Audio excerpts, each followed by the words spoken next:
Hi everyone, this is Jim. Welcome to this postmortem of my Blitz game number 722. My opponent kicked off with e4 and I went with e6, the French defense. And now he played the very rare move e5. And well, it was interesting. I looked at this a little bit with the chess engine, with the opening book. It seems like c5 is maybe the best way to try and refute this move. It's a rare move, so you kind of wonder why it's never played. If you play d5 like I did, it just transposes back into normal lines, so that can't really be a refutation. But it looks a little bit interesting after c5. I guess f4 is the main way of playing here, and knight c6.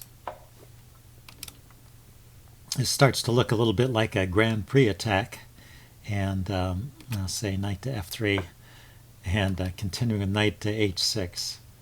Okay, taking a look at this square here. But seems like this is a slight advantage for black, so that's a way to consider playing. So if you ever see that this position again, e4, e6, e5, you can just try charging out with c5 and see if that leads to any advantage. Anyway, in the game, I just stayed in normal channels with d5. He plays d4, and we're into a standard position in the French defense, the advanced variation. I play c5, goes c3. So we get a bunch of normal moves here. Knight c6, has knight f3. See, I usually go queen b6. Looks like bishop d7 first is also a move. Other moves too, of course. But anyway, this is a reasonable way to play, just kind of, and sort of logical. You're putting pressure on the center and seeing how white responds. So bishop d3 is not as popular as I thought. That sets up a little tactical trap where it appears that this pawn is hanging, but the bishop moves with check, and so I've lost some games that way. So that's why I'm aware of that trick. It looks like actually the most popular move here is a3, although I don't see I don't see this in practice. It looks like c4 is a good response here. What's funny is that knight h6 is also a move. I wouldn't think knight h6 is particularly good because of bishop takes knight, just messing up the pawn structure here on the king side.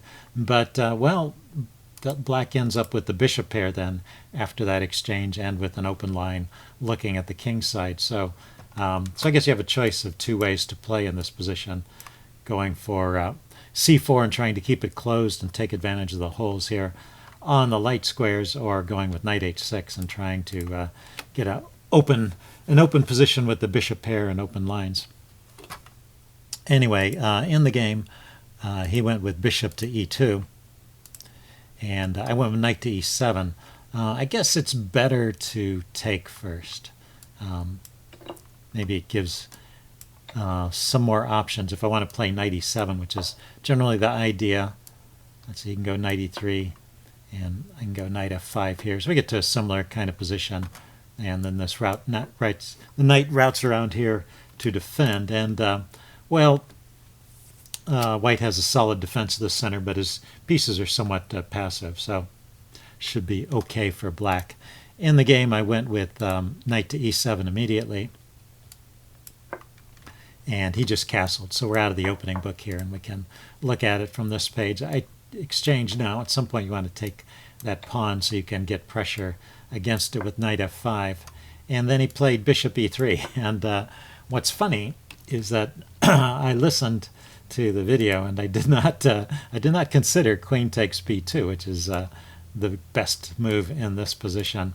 And in fact, I didn't even understand when he played b3 why he'd played that, if he was just saving his b pawn. But if we back up, white's in a bit of a bind in this position. He's got the queen looking at the b pawn and at the d pawn, and of course the knights are piled up on the d pawn, and he hasn't had time to do that knight maneuver. So this is one of the few ways to defend the pawn, and then I should just snatch that b pawn. So anyway, I totally ignored that and played bishop e7. He went b3, and then I go f6 is a typical way of playing with the French defense, trying to undermine the center. This is not bad, but the chess engine likes the move bishop to d7 a little bit better. Just completing the development. But all this stays in the range of about even.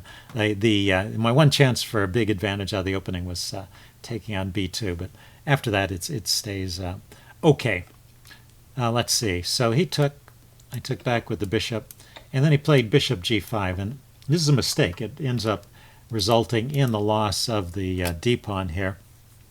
Although I didn't take it once again, so twice in the opening here I had a chance to win a pawn, and I didn't take it. Let's see. So he didn't have to play bishop e3. A perfectly normal move like knight to c3 would be fine for white. White is doing okay, but after bishop g5, white's considerably worse. Let's see. So I just castled. If I had taken, it takes, and then I castle, and you know, this pawn is hanging. It's got 3 pieces attacking it and only 1 defending it, and he can't really get back in time to hold it. You can try to go for a counterplay against my e-pawn here, but that's pretty safely defended at the moment. So anyway, that would be best play. I castled immediately. He took, I took, and then he went knight to e5. And right here, once again, I can take it. Just knight takes d4. And so that was my last chance to just come out of the opening a pawn up. Although the way I play, I mean, this still leads to an advantage. It's just more of a positional advantage than a material advantage, and it's not as strong. Let's see, he takes back. So he keeps his pieces, and my rook, he keeps his pawns, and my rook gets kicked back.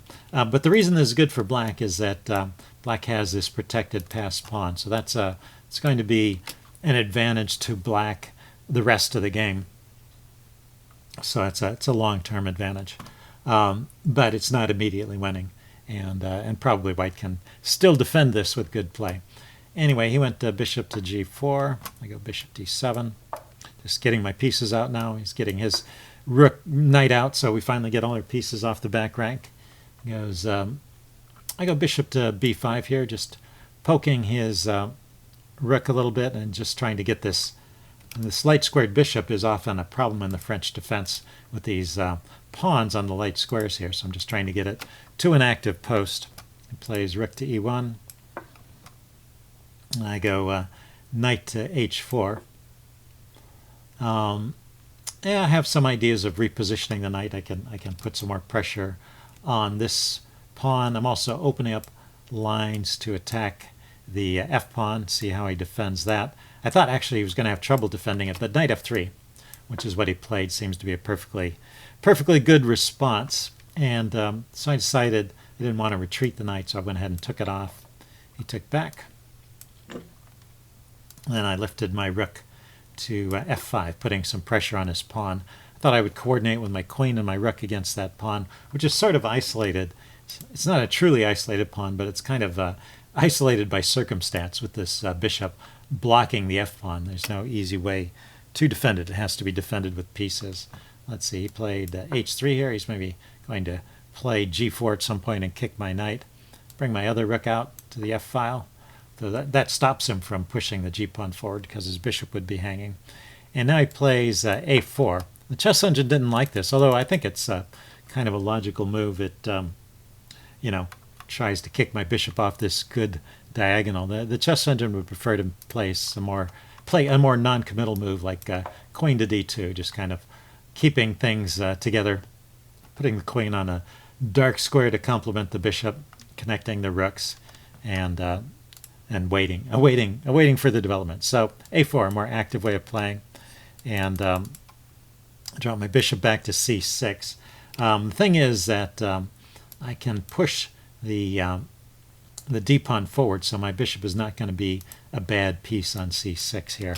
Let's see, he pushed on with a5 to kick my queen around, and I was okay with that because I had the idea of coordinating against the d-pawn anyway.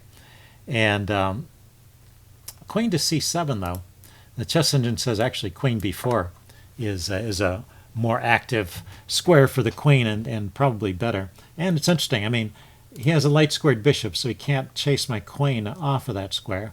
I'm keeping pressure on his backwards b-pawn, and he can't chase my queen away with his rooks because I've got those squares guarded. The bishop guards this square, and the pawn guards that square. So my queen can sit there on b4 without being harassed. So that makes that a good move if you can place your queen on an active square like that, and and your opponent can't chase it away. It's often a good sign. Anyway, I took my queen back to c7, but with the idea of putting pressure on this pawn. He goes queen to d4, defending and blocking my d-pawn. Go rook to f4, chasing his queen away. Queen goes to c5. It came forward to c5. Yeah, setting up a slightly uncomfortable pin on my bishop here. And he actually had one chance to exploit that. Let's see. So at this point we get into some mistakes here. Let's see. The chess student is recommending queen to f7, unpinning that bishop and just tripling over here and not worrying so much about this pawn. I was still focusing on rounding up that pawn. I played rook 8 to f5, and what he can play, and what made that a bad move, is now he can play queen to d6, just hopping in here.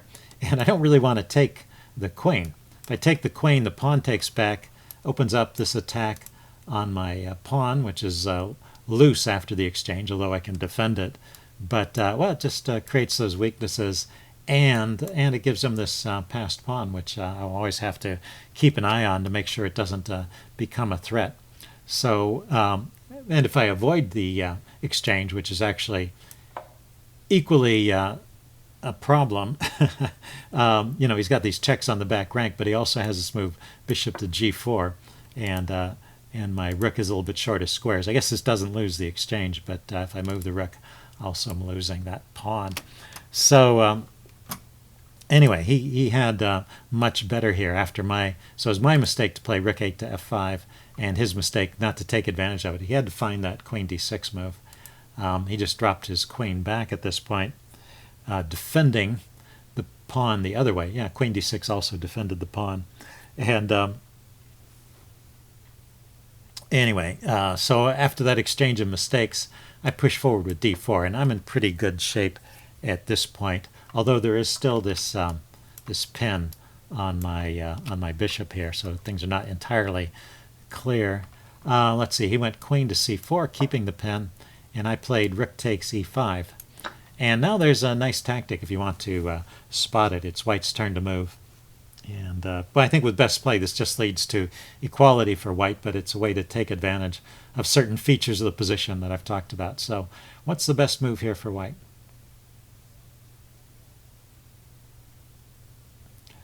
Okay, I'm going to give the answer away now, so pause the video if you want some time to think about it. The move here is a6. It's a really nice undermining move. My my bishop is underdefended. It's attacked by a queen and a bishop, and it's only defended by the queen, so I can't, and the pawn, so I can't take. I can't push forward, and if I move to unpin, like queen to f7 now, he can just take that. He just wins that pawn, and I can't take back. Actually, queen f7 is probably a bad move. I think I need to go to a square like d6. So after he takes here, my queen is still guarding the queening square of the pawn. And but the point is, I can't take that pawn, or I will lose a piece. And so I have to live with that pawn there for a while.